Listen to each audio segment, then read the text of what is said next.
Picture चालू करो बे। अरविंद सावंत बोलते हैं बड़ा पीड़ा हुआ। स्वाभाविक है पीड़ा हो गया, इसीलिए पीड़ा हुआ कि राहुल गांधी जी और प्रियंका गांधी जी नेहरू परिवार के यहाँ सदस्य यहाँ बैठते हैं। आपको बड़ा पीड़ा हुआ। मौत का सौदागर प्रधानमंत्री हत्यारा है, चौकीदार चोर है, प्रधानमंत्री चोर है, 4 दिन पहले की बात, डकैत है, देश को बेच दिया। लीडर ऑफ द अपोजिशन इतनी बातें बोलता रहा, आपको शर्म नहीं आती है? यदि नरेंद्र मोदी को कोई बच्चा नहीं है तो क्या उनको डिफेंड करने वाला कोई नहीं है? वो भारतीय जनता पार्टी के नेता हैं और इस देश के प्रधानमंत्री हैं। एक नहीं 1000 बार यदि बोलना पड़ेगा तो हम बोलेंगे। और फिर कर्नाटक की सरकार, और मैंने क्या कहा सर? मैंने क्या कहा सर? मौत का सौदागर सोनिया जी ने on the floor of the house का है, हत्यारा on the floor of the house का है। क्या बात कर रहे हो? और मैंने तो किताब कोट किया सर, मैंने तो किताब कोट किया सर, और आज भी किताब लेकर आया हूं। ये एडविना माउंटबेटन की बेटी है सर। वो कहती है कि महात्मा गांधी की हत्या हो गई 30 जनवरी 1948 को, और उसके बाद जो है गम मनाने के बदले नेहरू एडविना माउंटबेटन के साथ एक कमरे में अलग से बंद थे, और फादर ने और उसने जो है, मैं तो किताब कोट कर रहा हूं।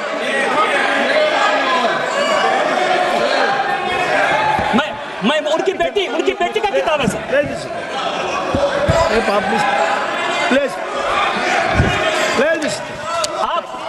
आप देश बेचने की बात कर रहे हो? ये मैं तो बात कर रहा हूं सर।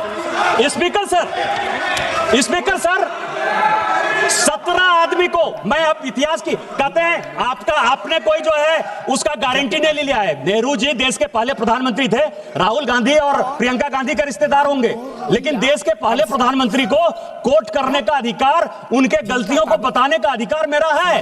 वो देश के पहले प्रधानमंत्री थे। आपकी कोई यूएसपी नहीं है। 47 से लेके 52 तक वो कांग्रेस के प्रधानमंत्री नहीं थे, वो इस देश के प्रधानमंत्री थे। और हमारे पहले राष्ट्रीय अध्यक्ष श्यामा प्रसाद मुखर्जी भी उनके मंत्रिमंडल के सदस्य थे सर। अंबेडकर साहब जिनको कि कांग्रेस ने हराने का काम किया, वो भी लॉ मिनिस्टर थे सर। तो मैं ये कह रहा हूं कि यदि अमेरिका से पैसा लेकर अपने नॉन अलाइंड मूवमेंट बनाया, बांडुंग सम्मेलन 1959 से लेकर 1960 तक किया, यदि CIA के इस कागज में लिखा हुआ है तो मैं नहीं बताऊंगा कि आप अमेरिका के दलाल थे। यदि अनटोल्ड स्टोरी जो जनरल कॉल ने की, जहां से जिस राज्य से आप आते हैं स्पीकर सर, कि 1962 में ऑल इंडिया रेडियो से नेहरू जी ने कह दिया कि असम चीन के कब्जे में चला गया। अनटोल्ड स्टोरी जो जनरल कॉल, जो उनके रिश्तेदार थे, 17 लोगों को बाईपास करके जिनको कि जनरल बनाया था, यदि वो अपनी किताब में लिखते हैं कि अमेरिका के साथ मिलकर मैं लड़ाई लड़ रहा था, मतलब चाइना के साथ भारत नहीं लड़ रहा था, अमेरिका लड़ रहा था, यदि आप अमेरिका के गुलाम थे, मैं ये बात नहीं कहूंगा। अभी खुद वॉशिंगटन पोस्ट में सर 4 पेज का न्यूज छपा कि 1962 में नंदा देवी में न्यूक्लियर डिवाइस लगाया गया। त्रिवेंद्र सिंह रावत और यहाँ ये अजय भट्ट बैठे हुए, और जिसके कारण गंगा में जो वो न्यूक्लियर डिवाइस के कारण जो विकिरण हो रहा है, उसके कारण गंगा के क्षेत्र में जो कैंसर फैल रहा है, उसके कारण नेहरू हैं। क्या ये बात मैंने की?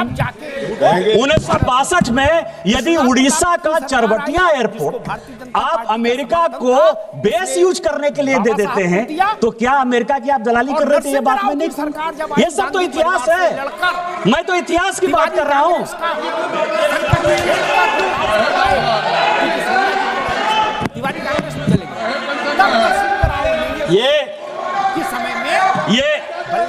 ये रिजोल्यूशन है सर, ये रिजोल्यूशन है, और इस रिजोल्यूशन में leader of the propaganda, LOP का जो मतलब मैं समझता हूं सर, क्योंकि इसमें काफी क्लियर नहीं है।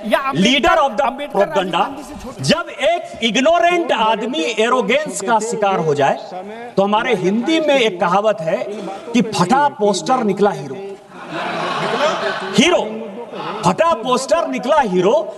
जब एक इग्नोरेंट आदमी एरोगेंस का शिकार हो जाए तो क्या होता है, वो लीडर ऑफ प्रोपेगेंडा होता है। और एलओपी के बारे में ये पूरा इसमें डिस्क्रिप्शन है सर, कॉल एंड सगर ने लिखा है कि लीडर ऑफ द अपोजिशन कौन होगा और लीडर ऑफ द अपोजिशन के क्या अधिकार होंगे। आज चिल्ला रहे हैं एलओपी को बोलने देते हो, एलओपी को नहीं बोलने देते हो। मैंने भी सोचा कि इसमें जाया जाए कि एलओपी को बोलने नहीं देते हो। जी ठीक, संविधान में तो एलओपी लिखा ही नहीं, कॉन्स्टिट्यूएंट असेंबली के डिबेट में हुआ ही नहीं। 47 से लेके 77 तक सर एलओपी कौन होगा इस देश का? मतलब क्या उनकी मानसिकता थी, तानाशाही की मानसिकता थी कि 1947 से लेके 77 तक नॉमिनेट कर दिया। इस देश में एलओपी के लिए किसी प्रकार की कोई सुविधा, कैसे एलओपी का सिलेक्शन होगा, कौन एलओपी होगा, उस था ही नहीं। चर्चा करते 69 में राम सुभाग सिंह बने, राम सुभाग सिंह बने, मैं उसमें भी गया सर कि 77 में 69 में क्या हो गया, राम सुभाग सिंह हो गए। इंदिरा जी ने अपनी पार्टी तोड़ दी, राजनीति की बात अलग है। सिंडिकेट ने उनको पार्टी से निकाल दिया। कैंडिडेट कांग्रेस पार्टी के राष्ट्रपति के नीलम संजीव रेड्डी जी हुए। इंदिरा जी ने अपना कैंडिडेट बीबी गिरी बना दिया। कैसे गुलाम किया जाए प्रभु? अंतरात्मा की आवाज पर वोट हो गया सर, और उस अंतरात्मा की आवाज में बीबी गिरी साहब जीत गए। कांग्रेस पार्टी 2 भाग में विभक्त। ऐसी सिचुएशन हो गई कि इस सरकार को गिरने के अलावा कोई उपाय नहीं था। तो शेखर गुप्ता एक बड़ी अच्छी किताब लिखते हैं, द लेफ्ट ओवर्स, कि कांग्रेस जब जब लेफ्ट होने की कोशिश करती है वो देश का कबाड़ा करती है और अपना कबाड़ा करती है। और उसने 1969 में अपनी सरकार बचाने के लिए लेफ्ट पार्टी का सहारा ले लिया। चूंकि कांग्रेस का जो दूसरा फैक्शन था, मतलब बाप बेटा पंच बरदा का दाम 5 आना जो हमारे यहां कहा जाता है, तो राम सुभाग सिंह जो कि 1962 से लेके 1969 तक किसी न किसी, चाहे वो नेहरू जी हो, चाहे शास्त्री जी हो, चाहे वो इंदिरा जी हो, सभी के मंत्रिमंडल के वो सदस्य रहे सर। उनको उन्होंने कहा कि नहीं आप, अरे सबसे बड़ी पार्टी थे यार, आपको तो चलने ही नहीं देते। लेकिन 77 में जब हमारी सरकार आई, कई एक लोग कह रहे हैं आप तो 80 में आई, आपको पता ही नहीं है कि 77 में हमारी सरकार थी। जनता पार्टी में इस देश के लिए हमने विलय कर दिया। इमरजेंसी के खिलाफ हमने अपने आप को खोना। देश क्या होता है, देश के प्रति राष्ट्रभक्ति क्या होती है, ये आपको सुनना चाहिए। मैं आपको एक इंसिडेंट बताना चाहता हूं स्पीकर महोदय, आपके माध्यम से अरविंद सावंत जी को चले जाइएगा पार्लियामेंट के लाइब्रेरी में।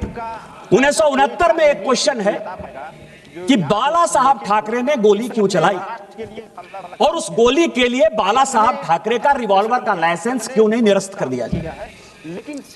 जवाब आया कि उनकी वाइफ पर जो है कांग्रेस के गुंडों ने अटैक किया था, इसलिए बाला साहब ठाकरे ने जो किया, ये ऑन द रिकॉर्ड है, मैं ऑन रिकॉर्ड ये बातें कर रहा हूं। 69 का क्वेश्चन है और बाला साहब ठाकरे का वो बयान है कि मैं मरना पसंद करूंगा लेकिन कभी भी इंदिरा गांधी और कांग्रेस का साथ नहीं दूंगा।